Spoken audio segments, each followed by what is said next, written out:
number of attempts, but the message way to each one of you is that not first mains and first interview.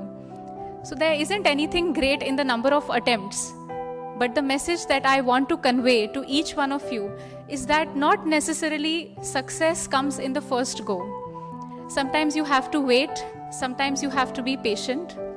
So coming to the part about my learnings from UPSC, I would like to divide it into three. The first is, what is it that UPSC needs? So the two things that come to my mind first, UPSC needs, one is perseverance and two is clarity. Today, all of you must be having some plans in mind that after college, we want to give the first attempt. This is the way we'll prepare. So two things that I want to highlight is you have a very clear vision and a very clear strategy in your mind when you decide to do UPSC. And second, very important, not necessarily success comes in the first go. Sometimes you have to wait, sometimes you have to be patient.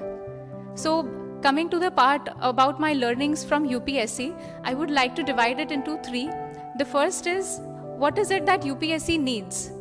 So the two things that come to my mind first, UPSC needs, one is perseverance and two is clarity. Today, all of you must be having some plans in mind that after college, we want to give the first attempt. This is the way we'll prepare. So two things that I want to highlight is you have a very clear vision and a very clear strategy in your mind when you decide to do UPSC. And second, very important along with this, is that you start with the belief of perseverance, that whatever it is, I will crack the exam. Because this exam takes a lot of time, it tests you at every level. Psychologically, physically, mentally, and even